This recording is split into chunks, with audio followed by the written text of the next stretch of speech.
नमस्कार मित्र हो, स्नेहांकुर देशिंगवर आपले सहर्ष स्वागत।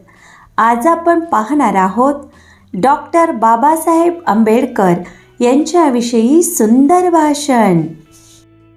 आले किती गेले किती उडून गेले भरारा, आले किती गेले किती उडून गेले भरारा, संपला नाही अन संपणारही नाही माझ्या भीमाचा दरारा, माझ्या भीमाचा दरारा।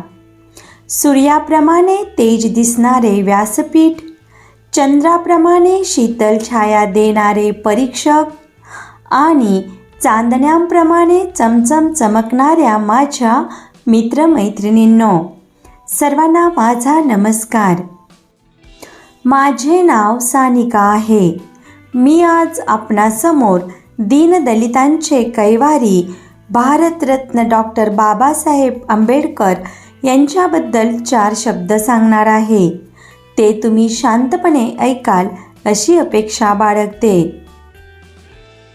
डॉक्टर बाबासाहेब आंबेडकर यांचा जन्म 14 एप्रिल 1891 रोजी मध्य प्रदेशातील महू या गावी झाला। त्यांच्या वडिलांचे नाव रामजी सकपाळ आणि आईचे नाव भीमाबाई हे होते। ते लहानपणापासून खूप हुशार होते। शालेय शिक्षण घेत असताना त्यांना अनेकदा अपमान सहन करावा लागला, पण ते मुळीच खचले नाहीत। डॉक्टर बाबासाहेब आंबेडकर यांनी बडोदा सरकारची शिष्यवृत्ती घेऊन उच्च शिक्षण पूर्ण केले। त्यांनी तरुणांना शिका, संघटित व्हा आणि संघर्ष करा हा मोलाचा संदेश दिला। त्यांनी गोरगरीब तसेच दीनदलित समाजाच्या न्याय व हक्कांसाठी अनेक आंदोलने केली।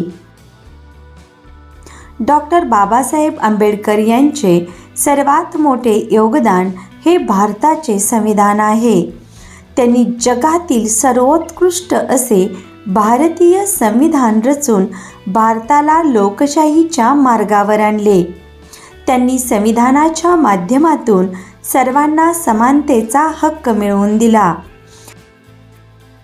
डॉक्टर बाबासाहेब आंबेडकर हे स्वतंत्र भारताचे पहिले कायदेमंत्री होते। त्यांनी समाज सुधारणेबरोबरच महिला सक्षमीकरण यावर भर दिला, पण दुर्दैवाने 6 डिसेंबर 1956 रोजी त्यांनी अखेरचा श्वास घेतला। त्यांचे विचार आजही अनेकांना मार्गदर्शक ठरतात। त्यांना माझे कोटी कोटी प्रणाम। जय हिंद, जय भारत, धन्यवाद।